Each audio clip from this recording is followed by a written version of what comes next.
warahmatullahi wabarakatuh. الفاتحة لرشيدنا وحبيبنا وشفينا وقرة أعين مولانا محمد صلى الله عليه وسلم ثم إلى روح آبائه وإخوانه من الأنبياء والمرسلين وعلى كل منهم والصحابة أجمعين ثم إلى جميع سادتنا العلويين والأئمة المجتهدين والعلماء العاملين والصوفية المحققين أينما كانوا وحلت أرواحهم من مشارق الأرض المغربها ونحو خصوصا إلى روح الأستاذ العظيم المحقق محمد بن علي بن إلى الوسائل والوسائل على صحابة محمد مولى دويله والسيد عبد الرحمن سقاف وشيخ أبو بكر سكر وشيخ عمر مخدر وإخوانهم وسمعين الحبيب عبد البكر العزيز والحبيب شيخ علي بن أبو بكر سكر والحبيب عبد الرحمن وشيخ علي والحبيب أحمد بن عبد الشيخ علي والحبيب أبو بكر بن عبد العزيز والحبيب حسين بن عبد العزيز والحبيب شيخ بن عبد العزيز والحبيب علي بن شيخ عبد الله العدرس ثم إلى الشيخ أبو بكر بن سالم والحبيب حسين بن سالم والحبيب يوسف بن عبد المجد عبد الرحمن مولى عبشه ثم إلى الحبيب عمر بن عبد الرحمن العطوس شيخ علي بن عبد الله بارس والحبيب حسين بن عبد الرحمن بن عمر بن عبد الرحمن العطوس والحبيب عبد الله بن الحداد ثم إلى الحبيب حسن بن عبد الله بن الحداد وأولاد حبيب عبد الله بن الحداد ثم إلى الحبيب محمد بن حسن بن عبد الله بن الحداد أحمد بن زين الحبيب الحبيب أحمد بن عمر بن سماد ثم إلى الحبيب عبد اسم الحبيب شيخ الحبيب حسن بن صالح البحر الحبيب علي بن حسن عطوس محمد بن حسن عطوس أبو بكر بن عبد الله بن طالب بن عطاس ثم إلى الروح الحبيب عبد الله بن حسين بن طاهر الحبيب طاهر بن حسين طاهر الحبيب عبد الله بن عمر بن يحيى ثم إلى الروح الحبيب عبد الله بن عمر الرشاد الحبيب سالم بن عبد الرشاد الحبيب حسن بن عبد الله بن عمر الرشاد الحبيب أحمد بن عبد الرشاد الحبيب وهدي بن مسعود الحبيب بكر بن عبد المشهد الحبيب عبد الشمس الحبيب محمد بن عبد الشمس الحبيب عبد الله بن محمد بن عبد الشهاب وسنة عفرين وتلاميذهم وأحسن سنتهم منتسبنا إليهم أن الله يمد درجاتهم جنة وعيدها المكاتب أسرارهم وعرف الدين والآخرة ثم إلى والدين ولكن أمة المسلمين وجميع مشايخنا في مشايخ هذه البلد أجمعين أن نتقشهم بالرحمة ومغفرة الجنة لا حضرة النبي محمد صلى الله عليه وسلم بسر الفاتحة أعوذ بالله من الشيطان الرجيم بسم الله الرحمن الرحيم الحمد لله رب العالمين الرحمن الرحيم مالك يوم الدين إياك نعبد وإياك نستعين اهدنا الصراط المستقيم صراط الذين أنعمت عليهم غير المغضوب عليهم ولا الضالين آمين بسم الله الرحمن الرحيم الحمد لله رب العالمين الصلاة والسلام على أشرف الأنبياء والمرسلين سيدنا محمد وعلى آله وصحبه أجمعين رب اشرح لي صدري ويسر لي أمري واحلل عقدة من لساني يفقهوا قولي رب زدنا علما نافعا وارزقنا فهما ثاقبا اللهم انفعنا بما علمتنا وعلمنا الذي ينفعنا سبحانك لا علم لنا إلا ما علمتنا إنك أنت العليم الحكيم ولا حول ولا قوة إلا بالله العلي العظيم أما بعد قد قال المؤلف رحمه الله تعالى ونفعنا به وببركة علومه في الدارين آمين وأما السواك فليس من السنن الخاصة بالوضوء بل هو سنة في كل حال إلا في الصوم.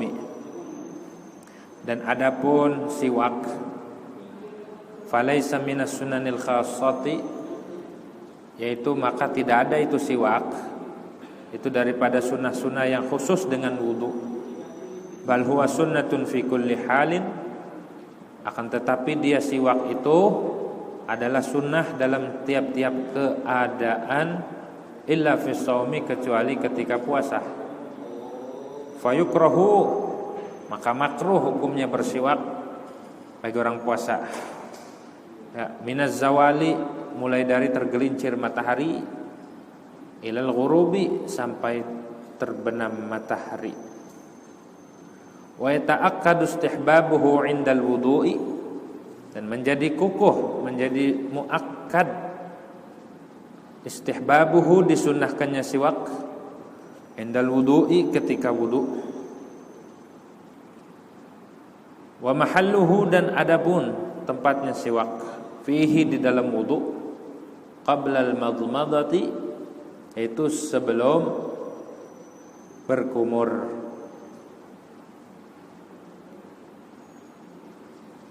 Wallahu a'lam bishawab. Hadirin yang dirahmati oleh Allah Subhanahu wa taala, pertama-tama marilah kita panjatkan puja dan puji syukur kehadirat Allah Subhanahu wa taala, yang mana pada malam hari ini alhamdulillah kita masih diberikan nikmat oleh Allah Subhanahu wa taala, baik nikmat panjang umur, nikmat sihah, nikmat tetap iman Islam, juga nikmat taufik daripada Allah Subhanahu wa taala. Karena ngaji ini atau nuntut ilmu itu tidak dipungkiri bahwa di situ ada taufik daripada Allah Subhanahu wa taala. Kalau tidak ada taufik, kita kagak kuat, ya, kagak sanggup. Kita ibadah, sholat maghrib, ngaji, sedekah, puasa, baca Quran, dan segala macam amal ibadah, kalau tidak karena taufik daripada Allah Subhanahu wa taala, kita kagak sanggup. Oleh karena kita patut bersyukur kepada Allah Subhanahu wa taala. Begitu. Apapun amal ibadahnya itu tidak sekonyong-konyong. Semua itu harus kita sadari bahwa timbulnya ibadah itu karena taufik daripada Allah Subhanahu wa taala. Hadirin wal hadirat yang dirahmati oleh Allah, pada pertemuan lalu kita membahas tentang sunnah-sunnah wudu, mulai dari basuhan 3 kali, usapan 3 kali, baca bismillah, sunnah tahjil, sunnah gharrah, dan lain-lain. Maka sunnah wudu yang berikutnya adalah bersiwak. Apa itu siwak? Maksudnya siwak di sini adalah perbuatan. Istiak. Siwak itu artinya nama bagi alat itu siwak, tapi yang dimaksud adalah perbuatan, ya. Perbuatan menyiwaknya itu. Siwak itu secara bahasa artinya menggosok. Itu namanya siwak. Ad-dalku secara bahasa. Wa huwa lughatan ad-dalku wa alatu. Secara bahasa siwak itu nama bagi perbuatan mensiwak atau nama bagi alatnya siwaknya itu. Tapi secara syariat, secara agama, dalam fikih, siwak itu adalah menggunakan kayu arok namanya yang sering dibawa-bawa tuh ya. Terus kayu itu sering dilupain sama setan. Siwak itu sering diumpetin sama setan. Setan benci sama orang. Kita kantongin hilang lagi, beli padahal murah 10.000 doang, ya hilang lagi. Itu siwak. Begitu tuh. Jadi siwak itu adalah menggunakan kayu dan maksudnya seumpamanya sesuatu yang kasar, kayak ini nih kasar, apalagi amplas, ya kasar tuh. Pokoknya kain-kain kasar itu boleh buat bersiwak, nggak mesti arok. Tapi yang paling afdal siwak itu menggunakan kayu arok yang dijual itu, namanya arok. Boleh nggak pakai sikat gigi? Boleh. Mau ke masjid atau musola bawanya sikat gigi, ya bersiwak boleh. Begitu. Tapi yang paling afdal pakai udud arok. Tujuannya apa? Li'idhabit taghayyur, untuk menghilangkan bau mulut. Mulut kalau diam aja berubah. Ya, efek daripada lambung naik ke mulut bau. Nah, dengan siwak itu hilang. Itu dari segi medis. Adapun dari segi agama, siwak itu banyak faidahnya. Salah satunya adalah mematuhi perintah Allah dan Rasul. Perintah Allah dan Rasul, iya. Allah Subhanahu wa taala firmankan dalam Al-Qur'an, "Wa ma atakumur rasulu fakhudhuhu." Apa-apa yang Rasulullah sampaikan, apa-apa yang Rasulullah bawa, apa-apa yang Rasulullah lakukan, ambil. Rasulullah pakai siwak, pakai. Rasulullah merintah. Bahkan Nabi bilang, "Laula an asyqa ala ummati la amartuhum bisiwak." Inda kulli wudu, fi riwayah inda kulli salah. Jika aku tidak takut memberatkan atas umatku, maksudnya memberatkan takut difardukan, karena kalau Nabi nyuruh udah pasti jadi wajib. Laula an asyqa ala ummati la amartuhum bisiwak.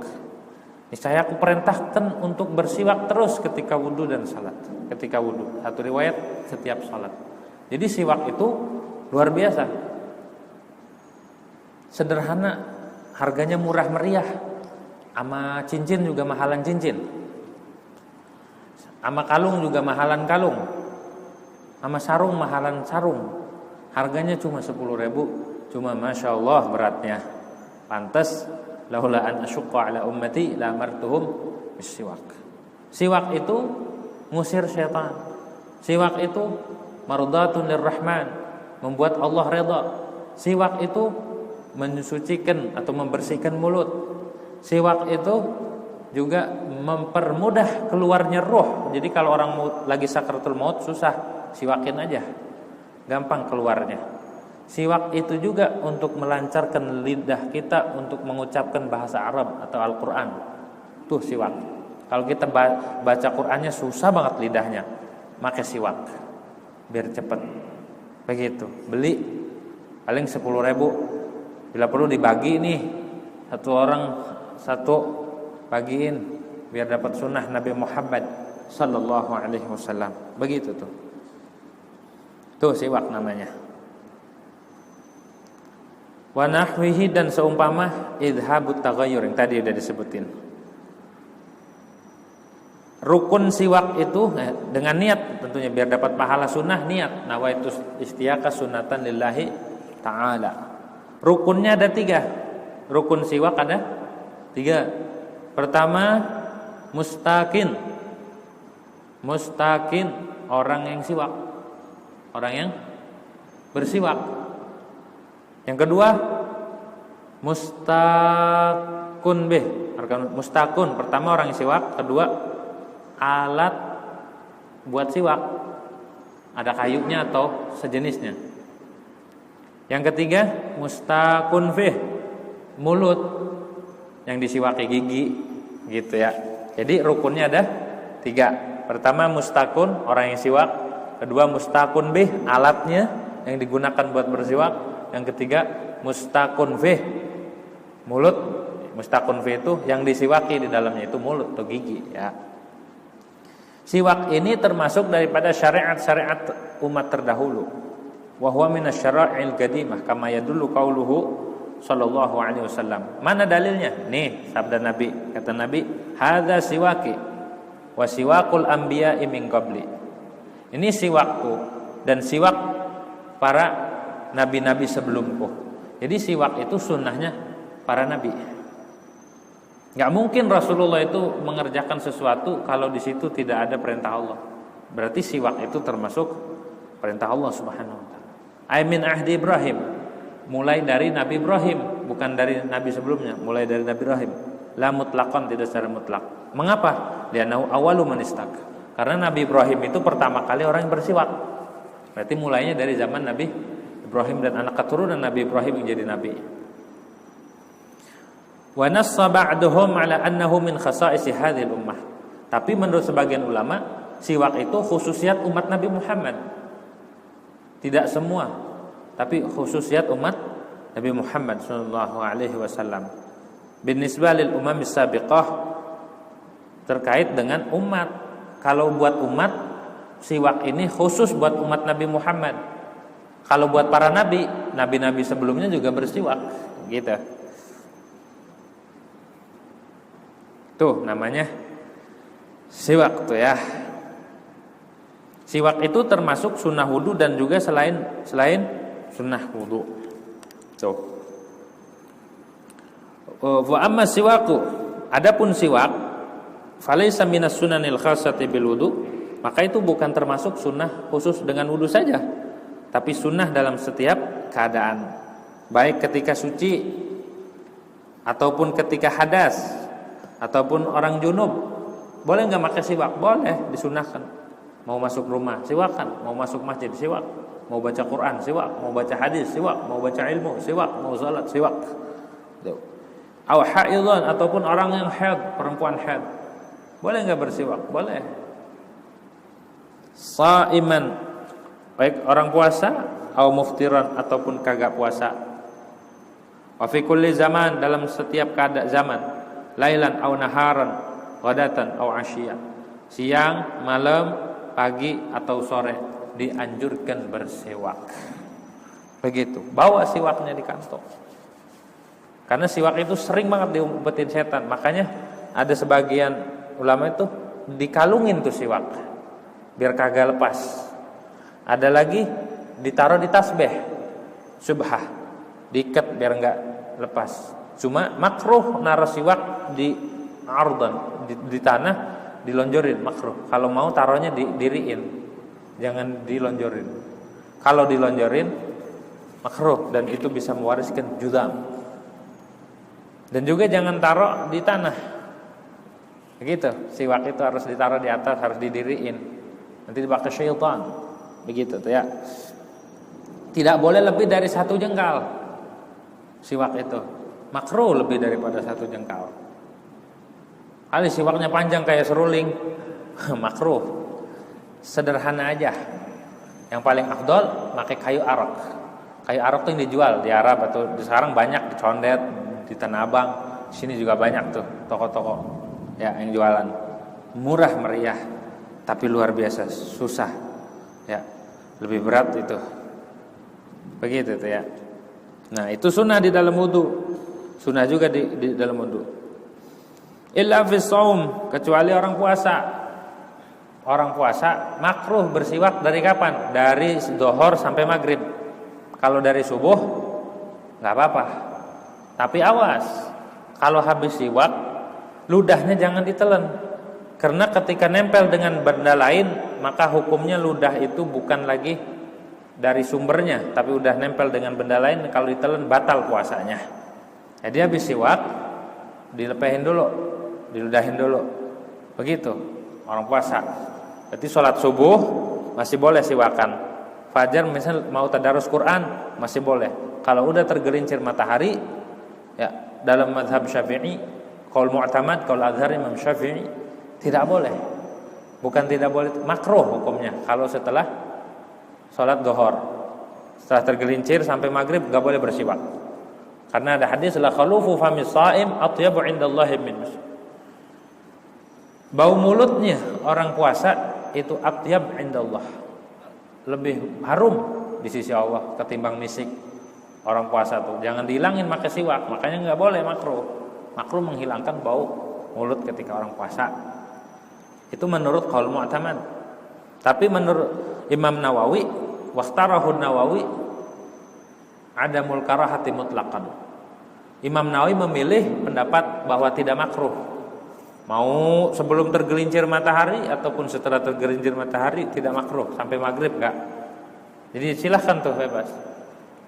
Ada ulama yang membela, andai kata ada orang siwakan habis zuhur makruh. Enggak, menurut Imam Nawawi enggak. Tuh, ada qaul Imam Nawawi memilih namanya qaul mukhtar.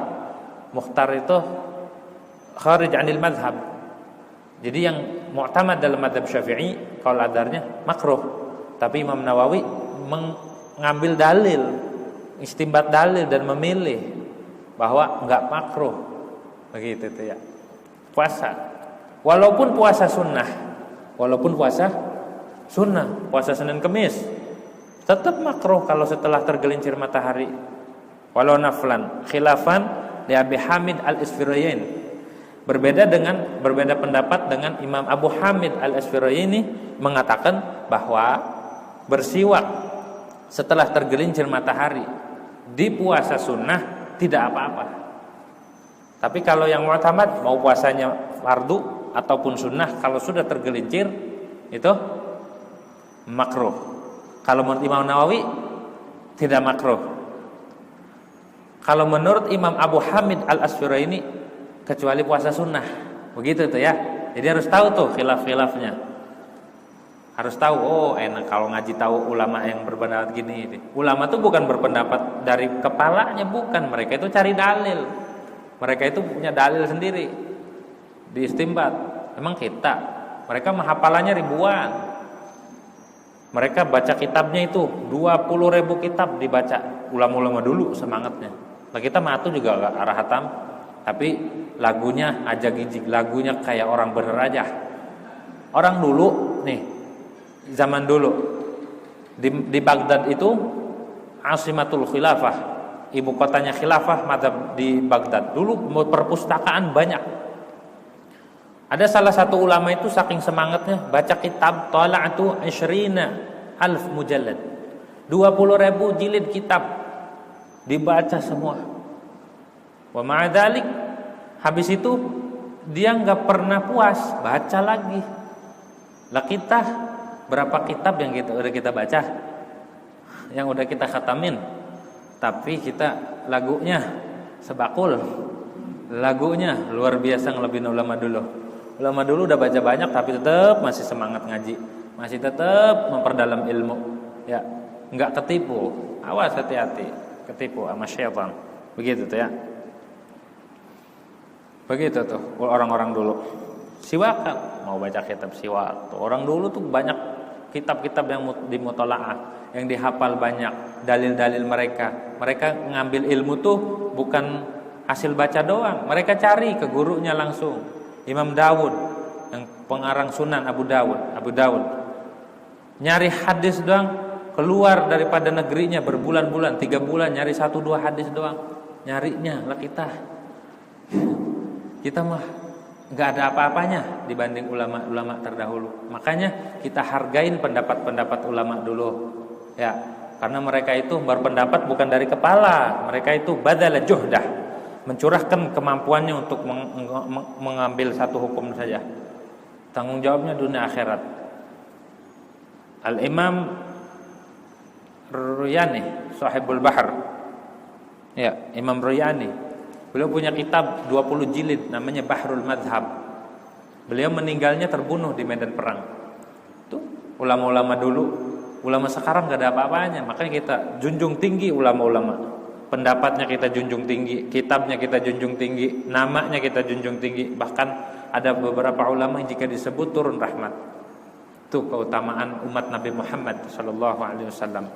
Untuk menghukumkan siwak aja berjilid-jilid mereka. Menghukumkan hukum bersiwak doang tuh.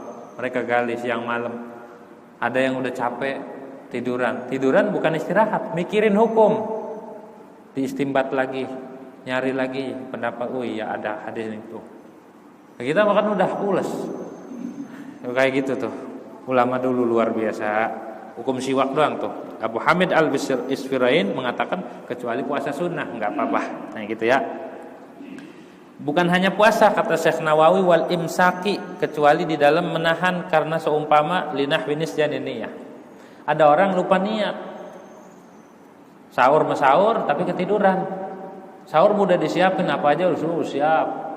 Sahur semua dimakan, kolak bekas sore dimakan. Nasi launya apa aja dibeli. Habis sahur tidur, orang niat. Orang niat. Akhirnya apakah dia enggak puasa? Tetap wajib nahan sampai maghrib. Lah kan enggak niat. Salah dia enggak niat. Harusnya dia taklid sama mazhab Abu Hanifah. Mazhab Abu Hanifah. Oh, enggak niat. Mazhab Imam Malik boleh niatnya di awal tuh nawaitu sauma syahr, saum Ramadan kullah. Boleh niat dari awal Ramadan dia diniatin. Makanya di Hadramut ketika awal Ramadan niat di maghrib tuh, niat puasa dalam mazhab Syafi'i tiap malam. Niat juga ngikutin biar keluar daripada khilaf. Ya, karena di dalam mazhab Imam Malik boleh niatnya di awal doang buat sebulan. Gitu. Kalau mazhab Abu Hanifah kagak niat enggak apa-apa. Tapi kalau di mazhab Syafi'i enggak boleh kagak niat. Harus niat puasa. Walaupun dia enggak niat, dia wajib nahan. Ketika nahan itu apakah dihukumi makruh bersiwak? Setelah zawal sama hukumnya makruh. Bukan hanya orang puasa, orang nahan juga, atau orang di tengah-tengah puasa dia batal. Ketika batal jangan dilanjutin, tahan. Ya, misalnya lagi puasa, dia batal, dia ngorek-ngorek kuping pakai katembat, puasa, kan batal tuh. Terus lah udah batal makan aja, jangan makan, lanjutin sampai maghrib karena menghormati waktu, begitu. Nah ketika menahan karena ketelenduran dia, maka di situ juga makruh hukumnya. Makruh hukumnya bersiwak setelah tergelincir matahari. Ayukrahu minaz zawal. Maka makruh bersiwak mulai dari tergelincir matahari ilal ghurubi sampai terbenam. Berarti kalau maghrib udah nggak apa-apa. Tapi ada sebagian ulama mengijtihadkan bahwa nggak makruh ketika orang sholat Jumat, orang Jumat itu tetap disunahkan bersiwak walaupun lagi puasa, gitu ya. Di antaranya kalau saya yang memilih kaul ini adalah Al-Habib Idrus bin Umar Al-Habsyi. Habib Idrus bin Umar Al-Habsyi. Habib Idrus juga memilih bahwa motong kuku itu di dalam kalamnya. Motong kuku kan kalau kita sunnahnya sebelum Jumat. Kalau beliau berijtihad setelah Jumat, kenapa? Biar kukunya dapat ampunan dulu, dibawa sholat dulu. Ketika dipotong udah diampunin lumayan walaupun sedikit, gitu. Tuh lama dulu tuh ya, jeli. Gitu. Walau takdiran, walaupun waktu itu hanya perkiraan saja. Kok ada waktunya cuma perkiraan? Kama fi ayyamid dajjal. Sebagaimana nanti di zaman Dajjal. Zaman Dajjal itu waktunya sebentar doang. Waktu cepat. Dibikin cepat waktunya. Antara maghrib, zuhur, asar tuh enggak keras, cepat banget. Kama fi ayyamid dajjal. Illa lil muwasil, kecuali bagi orang yang wisol. Ya, bagi orang yang wisol. Dua tuh ya. Illa fis shaum. Illa lil muwasil wa huwa man la yatanawal syai'an min at-ta'am. Orang yang puasa wisol itu orang yang kagak makan sama sekali di waktu malam. Orang yang wisol, orang puasanya nyambung, malam kagak makan, kagak minum, namanya wisol. Haram bagi kita. Kalau bagi Nabi enggak. Nabi itu wisol, sering wisol. Sahabat pada ngikutin. Akhirnya ditegur sama Nabi. Lastu kahayatikum. Aku tuh enggak sama kamu, kata Nabi, sama kalian. Abitu inda rabbi yut'imuni wa yasqini. Aku bermalam di sisi Tuhanku, Allah yang ngasih makan, Allah yang ngasih minum, langsung kenyang, langsung hausnya hilang Nabi. Kalau kalian kan enggak kuat. Kalau Nabi tuh banyak wisol, sering wisol, puasa. Kalau orang sekarang bahasanya puasa mati geni ya. Ya, puasa mati geni. Mati itu artinya memadamkan, geni itu bahasa Jawa artinya apa? Api. Jadi memadamkan api hawa nafsu. Orang dulu puasanya 40 hari kagak makan, kagak minum. Ada tuh 40 hari kagak makan, kagak minum. Puasa, enggak ngapa-ngapain, puasa, enggak makan, enggak minum. Kuat. Tapi bagi kita enggak boleh. La darar wala dirar. Jangan nyakitin diri sendiri, jangan nyakitin orang lain. Dilarang sama Nabi. La darar wala dirar. Jangan nyakitin diri sendiri, jangan nyakitin orang lain, enggak boleh. Kalau enggak kuat jangan. Kalau kita mau kagak madang dari pagi aja, kagak sarapan aja ngedreg-deg, ya sholat dohornya gemeteran. Kenapa? Enggak sarapan, apalagi wisol, bisa pingsan. Gitu ya. Maka orang yang wisol itu fayukrahu lahu minal fajri ilal ghurub. Makruh dia bersiwak mulai dari fajar sampai terbenam matahari. Kalau orang yang puasanya normal dari zawal. Kalau orang wisol dari fajar sampai terbenam matahari makruh. Begitu. Tuh siwak tuh ya hukumnya. Wa yata'aqqadu istihbabuhu 'indal wudu.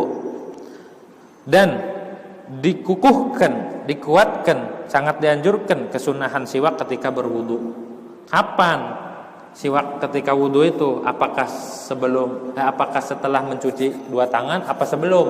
Ada khilaf antara Imam Ramli dan Imam Ibn Hajar. Begitu. Kata Imam Ramli, tempatnya siwak itu sebelum mencuci dua tangan. Berarti siwak dulu baru cuci tangan, menurut Imam Ramli. Maka kalau begitu dia butuh niat tersendiri. Nawaitu sunnatas siwaki. Begitu. Kenapa? Karena dia mendahului atas niat wudu. Belum wudu.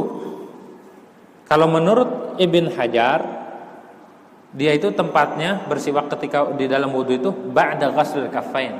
Setelah mencuci dua tangan, membasuh dua tangan. Habis itu siwak. Habis siwak berkumur. Tuh, di situ aja ulama berbeda pendapat. Segitu doang pakai beda-beda. Itu ulama tuh.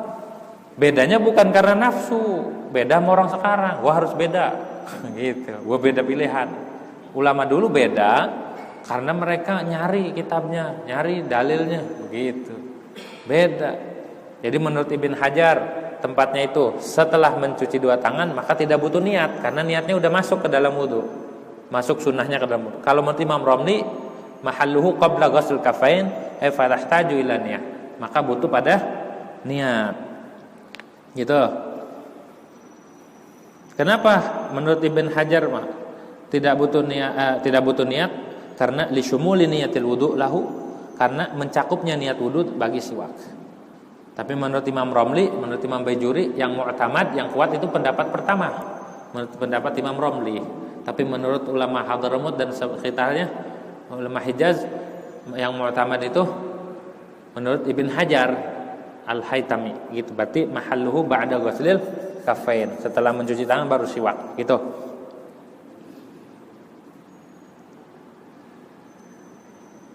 Begitu tuh ya. Yang sunnah lagi menggunakan arok yang paling utama, kayu arok, udul arok, begitu. Itu di dalam kayu arok itu, kayu yang sering dipakai siwak, ada keutamaannya, ada kisahnya.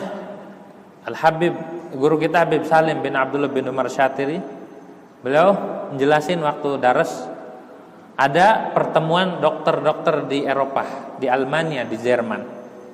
Habis itu mereka mengadakan seminar untuk memecahkan ini nih, obat kanker mulut. Ada yang nyari ini nyari itu, macam-macam bikin obat. Akhirnya ada salah satu dokter, dia nyaranin kanker mulut itu pakai siwak. Dicoba, akhirnya dicoba, berhasil dan sembuh. Habis itu ditanya, dari mana tahu bahwa siwak itu obat buat mulut? Kata dokter ini, kalau nggak dari Iran apa dari Abu Dhabi, ini dokternya ini. Karena saya di dalam agama saya, di dalam ajaran agama saya dianjurkan bersiwak. Dan siwak itu salah satu pembersih mulut. Pas diteliti sama ilmuwan sama para dokter, ternyata benar, di dalam kandungan siwak itu terdapat zat yang bisa membunuh bakteri, yang bisa menyembuhkan kanker mulut. Tuh rahasia bersiwak. Begitu tuh, luar biasa siwak itu. Sayyidatuna Fatimah itu bersiwak terus, siwaknya itu ditaruh di kalungin. Waruya anna sayyidana Aliyan karramallahu wajhah ra'a sayyidah Fatimah tastak. Diriwayatkan Sayyidina Ali karramallahu wajhah melihat Sayyidatuna Fatimah lagi bersiwak. Ya, akhirnya Sayyidina Ali bikin syairan. Hadzaita ya'udal araqi bi thagriha ma khifta ya'udal araqi araka. Lau kunta min ahlil qitali qataltuka ma faza minni ya siwaku siwaka. Ini bait masyhur nih. Kata Sayyidina Ali, iri dia siwak dipakai sama Sayyidatuna Fatimah. Ketika siwak dipakai sama Sayyidatuna Fatimah Zahra, Imam Ali bilang gini, hadaita ya'udal araqi bi thagriha. Kamu beruntung wahai kayu arak, kamu memperoleh giginya. Maksudnya dipakai siwak sama Sayyidatuna Fatimah. Ma khifta ya'udal araqi araka. Kamu tidak takut wahai kayu arak, aku melihatmu enggak takut ya, berani nyentuh-nyentuh Sayyidatuna Fatimah, begitu. Lau kunta min ahlil qitali qataltuka. Andai kata engkau ini musuh atau orang yang wajib diperangi, saya bunuh kamu. Nyentuh-nyentuh Sayyidatuna Fatimah. Ma faza minni ya siwaku siwaka. Enggak ada yang menang dari aku selainmu wahai siwak. Kamu beruntung, kamu berhasil, kamu dipakai sama Sayyidatuna Fatimah. Andai kata ente ini siwak manusia, nyentuh-nyentuh gigi saya bunuh, katanya. Itu bahasa sastranya Sayyidina Ali karramallahu wajhah. Begitu. Nah, tapi yang dimaksud dengan siwak itu enggak mesti kayu. Wal muradu bi nahwi kulli khashinin tahirin yuzilul qalah ay sufratul asnan. Yang dimaksud dengan siwak itu adalah boleh menggunakan segala sesuatu yang kasar, yang suci, yang bisa menghilangkan kuning-kuning gigi, plak ya, yang bisa ngilangin kotoran gigi, apaan aja, pakai kain, pakai jari boleh, pakai jari, walau nahwa hirqah, walaupun pakai kain, au usbu' ghairihil khasinatil muttasilati min hayyin, atau boleh menggunakan jari orang lain, jari temennya, pinjam jari ini, asal diizinin. Ya boleh tuh disiwakin begitu. Berbeda dengan jari diri sendiri, nggak boleh. Kalau jari dewek kagak boleh katanya, walau khasinatan, walaupun kasar. Habis ngangkatin karung kan, ada kapalan, siwaknya pakai gigi, pakai tangan aja, nggak disunain. Alal mu'tamad, menurut qaul mu'tamad. Tapi menurut sebagian ulama, diantaranya Syekh Umar Bamahromah, boleh menggunakan jari diri sendiri. Tapi yang mu'tamad enggak, jari orang lain boleh. Jari dewek kagak boleh. Gitu ya. Kenapa? Li'anna juz'al insan la yusamma siwakan lahu. Karena juz manusia tidak dinamakan siwak bagi dia. Wa usbu' ghairihi ghairul hasinah. Juga enggak boleh ngegunain jari temennya, jari ceweknya, yang istrinya yang apa? Yang licin, enggak kasar. Sini Neng, minjem jari buat apa? Buat siwakan. Enggak kasar kan? Kalau perempuan enggak kasar jarinya, maka enggak dinamakan siwak. Pokoknya kalau mau tukang kuli, tukang kuli sini jarinya, pinjem buat siwak. Bisa digampar gitu ya. Kalau tahu hukum kagak, boleh tuh di kitab fikih ada gitu. Juga enggak boleh yang munfasilah. Jari orang diamputasi jarinya, sayang buat siwakan, enggak boleh. Harus jari yang nyambung. Kalau jari yang udah terputus kagak boleh, karena jari atau anggota yang sudah terputus harus dikubur, nggak boleh dipakai, harus dikubur. Kalau mayit nggak boleh, syaratnya harus yang hidup. Justru yang hidup yang kita ogah ya, harus dari jari orang hidup. Kalau jarinya mayit kagak boleh, gitu.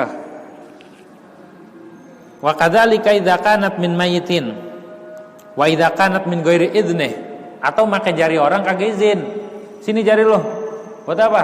Buat siwak. Ora, dipas saja. Haram itu ya. Itu hukumnya haram. Tapi cukup enggak? Ma'al ijza. Tapi mencukupi inda adami ilmi ridah. Begitu. Cuma yang paling utama wal istiyaqu bil araqi afdal. Nih, urutannya nih. Maka siwak dengan kayu arak itu lebih utama. Nomor 1. Kemudian summa bijari din nakhli, kemudian siwak pakai pelepah korma. Pakai pelepah korma. Jangan pakai pelepah itu pohon kelapa. Nanti pada susu bang. Ya, pakai pelepah korma kan ada seratnya. Tuh. Jangan pakai kelapa. Summa zaitun. Nomor 3, posisi ketiga kayu zaitun. Summa zaitun. Nomor 4, summa dzirrihit thayyibah. Kemudian kayu yang wangi. Kayu apakah yang wangi? Gitu. Terus summa ghairuhu min baqiyatil 'idan, kemudian selain itu dari kayu-kayu yang lain. Jadi 5 urutannya. Pertama arak, kedua jaridun nakhl, pelepah korma, ketiga zaitun, keempat kayu yang wangi, kemudian selain itu daripada kayu apa kayak gitu. Ada 5 urutannya tuh ya. Wa fi ma'nahu al-khirqah, dan seumpama kayu khirqah. Khirqah tuh kayak ini nih, khirqah namanya, kain tangan nih, kamu lihatin. Boleh buat siwak. Kalau nggak bawa siwak, ini buat siwakan, begitu, biar dapat sunnah bersiwak, begitu tuh ya. Fahadhi khamsa maratib, ada 5 martabatnya. Wa yajri fi kulli wahidatin min hadhil khamsa maratib. Jadi jumlahnya 25. Li'anna afdal araq al munadda bil ma. Yang paling utamanya araq adalah kayu araq yang baru beli dibasahin pakai air. Kemudian kayu yang dibasahin pakai air mawar. Kemudian yang dibasahin pakai ludah, sumal munadda birriq. Kemudian kayu yang kering yang tidak dibasahin, siwak yang kering enggak dibasahin. Sunnahnya dibasahin dulu pakai air. Summa ratb, kemudian kayu yang basah bi fathir ra wa sukunit ta ratb. Wa ba'duhum yuqaddimu ratba 'ala al-yabis. Sebagian ulama mendahulukan yang basah daripada yang kering. Jadi afdolnya kayu arak yang dibasahin, kemudian yang dibasahin dengan air mawar, terus dibasahin dengan ludah. Kemudian kayu yang kering, kemudian kayu yang basah. Tapi sebagian ulama kayu yang basah nomor 2, kemudian kayu yang kering nomor 3. Gitu urutannya tuh. Wa kadza yuqalu fil jaridah. Kalau pelepah sama kayak begitu. Wa hakadza. Begitu urutannya begitu 5. Pertama dibasahin dengan air, dibasahin dengan air mawar, dibasahin dengan ludah, kemudian yang kering, kemudian yang basah. 5 martabatnya. 5. Tadi kan ada 5 kayunya. Pertama kayu arak, kedua jaridatun nakhl, zaitun, kayu yang memiliki wangi-wangian, kemudian semua kayu. 5 kali 5 25. Jadi setiap satu 5 posisinya. Yang dibasahin dengan air, dibasahin dengan air mawar, dibasahin dengan ludah, kemudian yang kering, kemudian yang basah. Setiap satu 5. Jadi 25. Ngaji siwak doang kayak gini ya. Tuh ulama begitu. Ngaji siwak doang segini ilmu tuh, ilmu dari Rasulullah SAW, ilmunya sangat luas begitu tuh. Udah dikasih kode. Ada pertanyaan? Kalau nggak ada lanjut nih. Wa yata'aqqadu istihbabuhu 'indal wudu'i, dan menjadi muakkad sunnahnya siwak ketika berwudu. Wa mahalluhul akmalu fihi ay fil wudu qabla al-madmadati, dan tempatnya siwak yang sempurna di dalam wudu qabla al-madmadati itu sebelum berkumur. Wa ba'da syuru'i fi ghusl kaffaini, dan setelah masuk di dalam membasuh 2 telapak tangan. Begitu tuh. Wa fahina idzin la yahtaju ila niyatin, maka ketika itu dia tidak butuh pada niat. Disyumulin niyatil wudu'i lahu, karena mencakupnya niat wudu bagi siwak. Wa yahsulu aslu sunnah liman qaddamahu ala dzalik, dan hasil asal sunnah bagi orang yang mendahulukan siwak atas demikian. Maksudnya sebelum mendahulukan siwak atas sunnah-sunnah wudu yang lain. Fa hina idzin la budda minan niyati li sunniyati, maka ketika itu tidak harus niat. Niatnya sunnah siwak. Ya, niatnya sunnah siwak atau sunnah wudu. Begitu tuh. Itu hukum-hukum siwak dan apa-apa yang terkait dengan siwak. Begitu.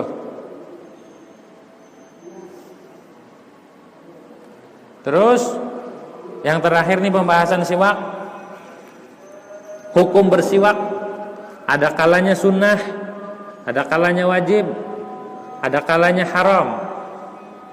Ya, ada kalanya sunnah, ada kalanya wajib, ada kalanya haram. Kapan sunnah? Tadi itu disunnahkan ketika berwudu, ya, ketika masuk rumah, ketika tagayyurul fam, ketika mau baca Quran dan lain-lain. Sunnah tuh. Dan terkadang wajib bersiwak itu. Kalau sunnah emang asalnya, kadang jadi wajib. Kapan sunnah wajibnya siwak? Ketika dia nadar dan dapat pahalanya pahala wajib. Saya nadar bersiwak, ketika bersiwak wajib dia bersiwak dan dapat pahala wajib. Atau au tawaqqafa alaihi zawalu najasatin au rihin karihin fi nahwi jumu'atin, atau bau mulut atau ada najis di mulutnya yang butuh untuk menghilangkannya pada siwak. Harus pakai siwak nih. Kalau enggak pakai siwak enggak hilang nih baunya. Sedangkan salah satu udzur Jum'ah wal jamaah itu bau mulut. Biar hilang, maka biar kan sholat Jumat wajib. Orang kagak dianjurkan sholat Jumat kalau ada udzur. Di antara udzurnya adalah bau mulut. Nah, biar hilang bau mulutnya, biar dapat pahala wajib, biar Jumatannya wajib, dihilangin pakai siwak, maka siwaknya jadi wajib. Terkadang haram bersiwak. Kapan itu haramnya? Waqad yahrumu, terkadang siwak itu haram. Ka'anistaka bisiwaqi ghairihi bila idnih, seperti dia pakai siwak orang lain tanpa izin. Ini siwak siapa ya? Ya pakai dah. Haram. Tuh. tidak diketahui ridhonya lagi, main pakai siwak aja. Kalau ada izin, fa in kana bi idnihi aw ulima ridahu lam yahrum wa lam yukrah. Kalau diketahui izinnya atau diketahui ridhonya, ada izin, diizinin atau dia meridho kalau dipakai siwaknya, haram enggak? Enggak haram. Makruh enggak pakai siwak orang lain? Enggak makruh. Bal huwa khilaful aula. Tapi khilaful aula pakai siwak orang, bekas orang dipakai, hukumnya apa? Haram enggak? Kalau ada izin enggak haram. Makruh enggak makruh, tapi khilaful aula. Kecuali tabarukan sama wali, siwaknya orang-orang soleh dipakai, enggak apa-apa itu mah. Siwaknya orang-orang soleh. Illam yakun litabarruk. Wa illa ka angkana sahibu siwak yang aliman awalian lam yakun khilafal aula. Jika yang punya siwak itu orang soleh atau orang alim atau wali, maka tidak khilaful aula. Begitu tuh. Jadi hukumnya ada berapa hukumnya? Ada 4 ya. Ada kalanya sunnah, ada kalanya wajib, ada kalanya haram, ada kalanya khilaful aula, gitu ya. Ada kalanya khilaful, nggak ada mubah, gitu. Nggak ada mubah karena asalnya sunnah, nggak ada mubah. Jadi hukumnya ada berapa? Ada 4. Pertama sunnah, wajib. Sunnah ini asalnya wajib, bisa jadi haram, bisa jadi khilaful aula. Begitu tuh. Ada pertanyaan sebelum ditutup? Ya. Waalaikumsalam warahmatullahi wabarakatuh.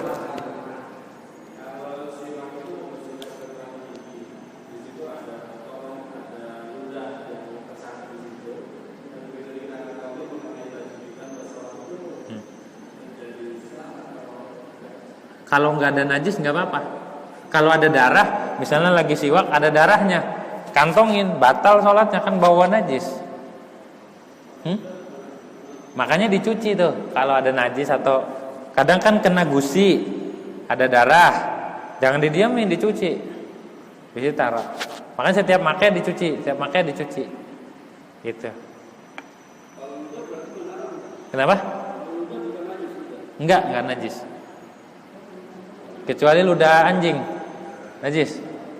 Kalau ludah kita enggak. Ludah manusia enggak najis.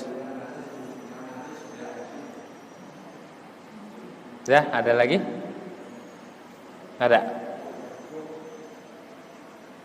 Udah, ibu-ibu? Udah. Kenapa?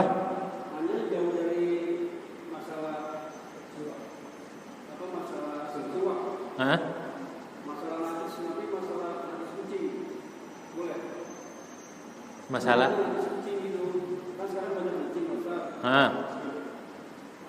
nggak tahu ada di mana. Bagaimana kira-kira kalau misalnya ada sendal di kucing? Hanya terasa baunya, tapi nggak tahu kalau itu sendal di kucing. Terus kita pakai. Apakah kita kena najisnya? Kita nggak tahu kalau itu kena kucing. Kalau tidak yakin, enggak. Kalau yakin itu kencing kucing, ya najis. Kalau ini kencing kucing apa cuma bau sendal aja, kan kadang orang kakinya bau. Ya.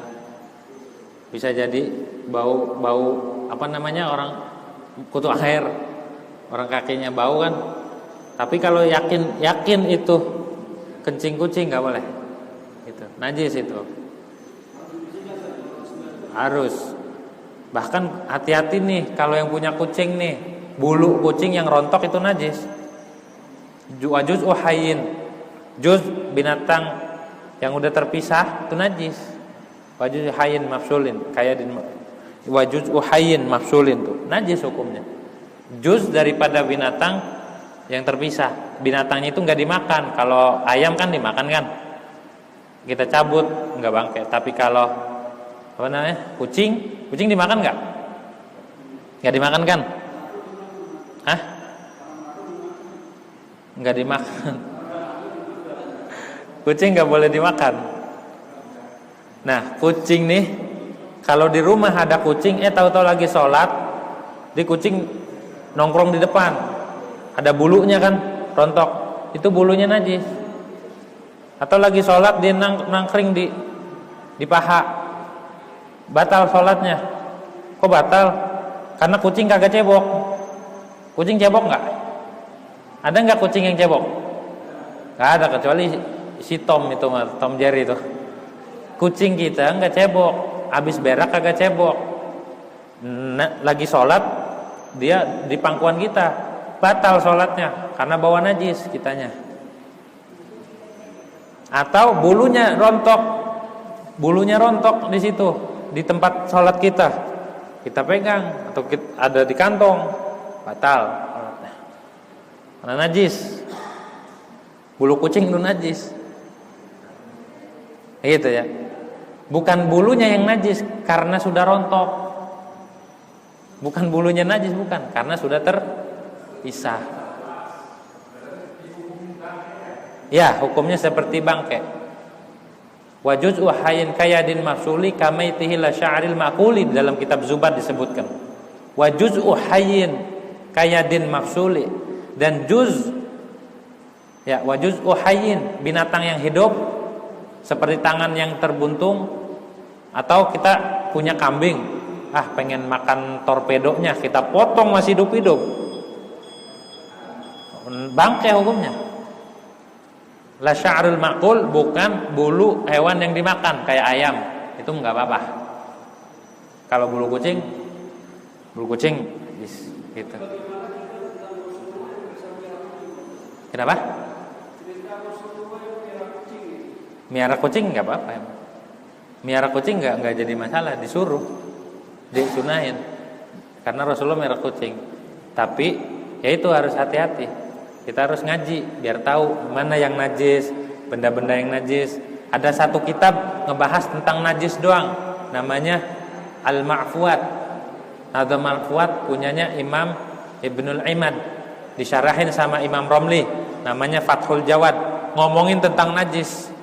Di antara yang najis nih, sayapnya laron. Sayap laron tuh najis kalau udah terpisah. Kan banyak tuh kadang. Banyak kan? Itu najis. Kalau kita lagi sholat, kena kita, batal sholatnya. Nempel di sini, batal sholatnya. Kecuali laronnya banyak, namanya umumul balwa. Itu mah limasyaqqatil ihtiraz, elat baru. Ada elatnya karena sulit menjaga, laronnya saking banyaknya, itu enggak apa-apa. Tapi kalau laronnya dikit, terus kemudian sayapnya itu pisah, jatuh di air atau jatuh di kantong, sholat aja main sholat baik, batal sholatnya karena bawa-bawa najis. Itu sudah.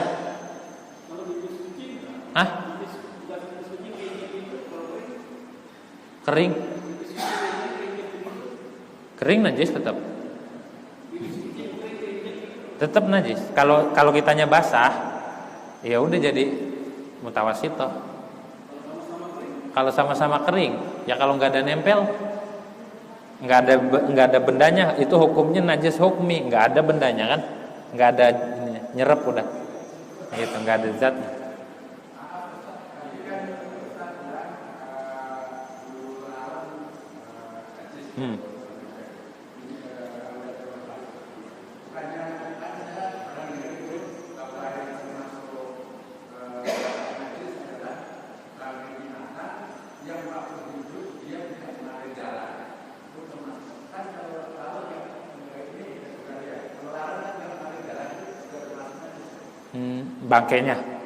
Bangkainya najis. Dan kan tadi hukumnya sesuatu yang terpisah dari hewan yang masih hidup, hukumnya najis tadi. Dan laronnya kalau udah meninggal ya najis juga. Kali laronnya dikantongin, sayang kantongin, sholat. Kalau masih hidup nggak apa-apa, tapi kalau udah mati ya najis, bangkai hukumnya. Kutu, semut masuk kantong, sholat batal sholatnya, sah. Kalau di peci ada semutnya, orang nyimpen onde-onde di peci, akhirnya semutin, semutnya pada mati di peci, maka sholat batal, bangkai itu hukumnya, bawa bangkai, walaupun semut, walaupun satu biji, batal sholatnya, gitu ya, dah. Wallahu a'lam bishawab. Al-Fatihah. أعوذ بالله من الشيطان الرجيم بسم الله الرحمن الرحيم الحمد لله رب العالمين الرحمن الرحيم مالك يوم الدين إياك نعبد وإياك نستعين اهدنا الصراط المستقيم صراط الذين أنعمت عليهم غير المغضوب عليهم ولا الضالين اللهم اقسم لنا من خشيتك ما تحول بيننا وبين معاصيك ومن طاعتك ما تبلغنا بجنتك ومن اليقين ما تهون به علينا مصائب الدنيا ومتعنا اللهم اسمعنا وبصرنا وقدرنا واحدنا واجعل ولسا منا واجعلنا لما ظلم منوسنا لما أدنا وتجد مصيبتنا في ديننا ولا تجعل الدنيا أكبر همنا ولا مبلغ علمنا ولا غاية رغبتنا ولا تسلط علينا بذنوبنا ما لا يخافك ويرحمنا ربنا آتنا في الدنيا حسنة وفي الآخرة حسنة وقنا عذاب النار الحمد لله رب العالمين. Kurang lebihnya mohon maaf. Hadana Allah wa iyyakum. Assalamualaikum warahmatullahi wabarakatuh.